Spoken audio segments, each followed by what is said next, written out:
All right, how y'all doing? I just want to do a quick video here tonight. I'm kind of winging this, so forgive me if I stutter or stammer like I just did. Hey, the reason I want to do a video is tonight it marks the 10-year anniversary of what appears to be Led Zeppelin's final show. 10 years ago tonight, they played London's O2 Arena, 2007. And if you want to get a testament to that, they created a DVD and CD collection, Celebration Day, and it is amazing. First off, let's start about this. Led Zeppelin, they are the gods. Everyone knows that. So over the years, they broke up in 1980 after the death of their drummer John Bonham, and over the years they kind of put on a couple of sort of ad hoc one-off shows for this or that. None of them were really that good. It wasn't something they were really prepared for. They played 3 songs at Live Aid in 1985 with about 90 minutes of rehearsals.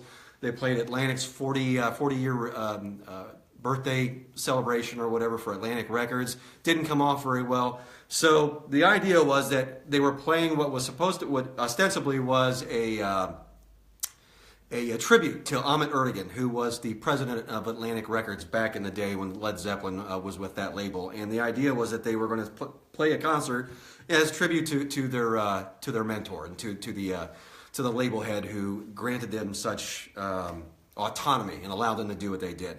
So they spent 6 weeks getting ready for this show, and it shows.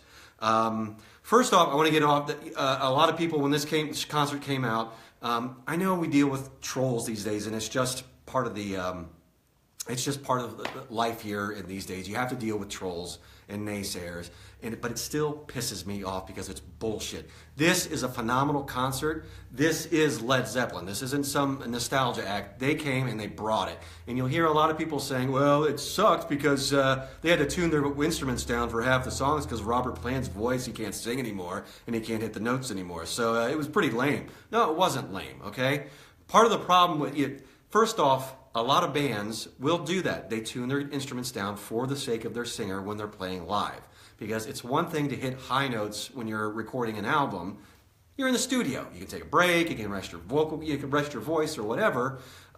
It's quite a lot different when you have to go out and sing for 2 hours straight and to hit those notes. So a lot of bands, a lot of young bands, just as in the old fogies, tune their instruments down for the sake of their singer. So that is a common thing. So it's a bullshit argument. Secondly, these guys are in their 60s when they did this, okay?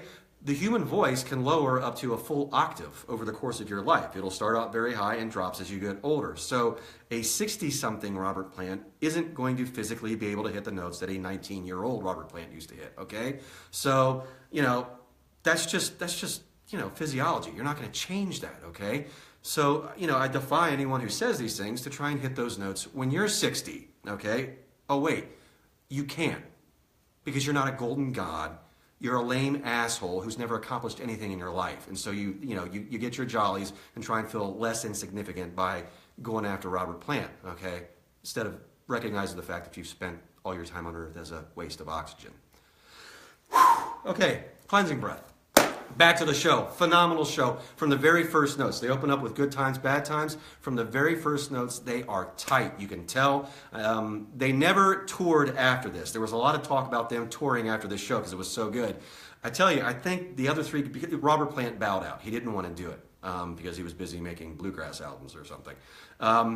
John Paul Jones, Jason Bonham, and Jimmy Page should have went off and just formed another band, and just for the sake of having that rhythm section, because it is so hard and so tight.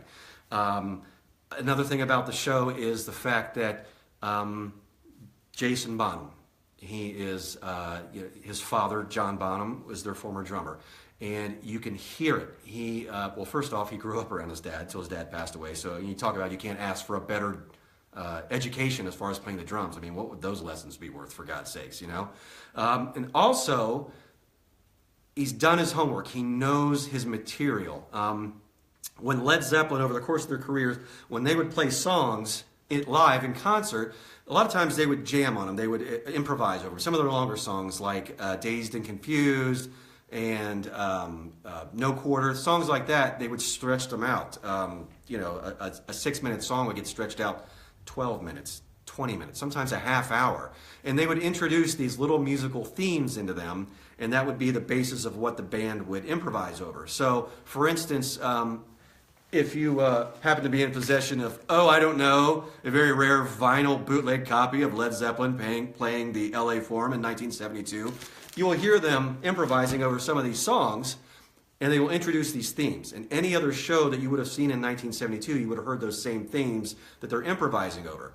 1973, they would have had other ones. 1975, they would have introduced other themes. And you can tell where they're at in their career depending on what those themes are.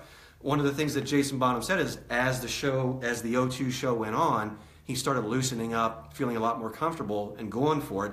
And you can literally hear him quoting his dad from different eras of Led Zeppelin.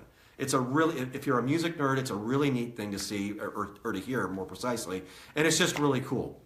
And another thing to watch for in the show is, this is something the band always pointed out, was that when they, even at the height of their powers, and they would play these mammoth shows on these huge stages, they would start out sort of in the wings and playing to the crowd, and as the show went on, they would collapse in on one another. And that's why you understand why this band was what it was. It was the chemistry.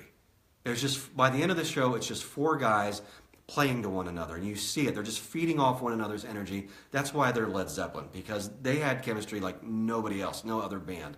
And you see that in this show even. At the beginning of the show, very extroverted, playing to the crowd. By the end of the show, they've collapsed in around Jason Bonham's drum riser, and they're just enjoying playing with one another. And it's an amazing thing to see. So this is a great concert. I highly advise that you get it. There are a lot of, I guess you'd say, oldies acts or older rock bands, and they're out sort of trundling around on the planet, kind of phoning it in. And I can't hate on them, because I know a lot of these guys, I mean, you see them, they're obviously not in good health, or they're just out there for the paycheck because, they got to pay off the fourth wife or whatever. And let's face it, if you're spent most of your formative years and, most of your life in a rock band, there's not a whole lot of, things that transfer over to another career. You're not going to get a job anywhere else. So these guys have to do what they have to do. And we all know of acts that, older acts that are just sort of, living off past glory, and they're just there for the paycheck.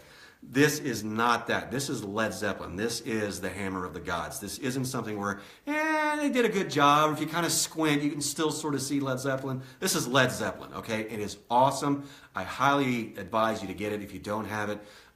Even if the whole concert sucked, the version of Kashmir that's on this is stupendous. It's easily the best recording of Kashmir ever.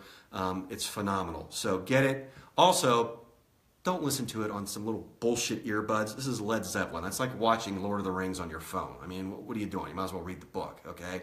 So get yourself some good speakers or some quality headphones and sit back and enjoy. You will not be disappointed. And also, if you like this, if you like hearing me rant about rock and roll or anything like that, like and share. Like and share the video, okay? Talk to you later. I'm going to go listen to Led Zeppelin now.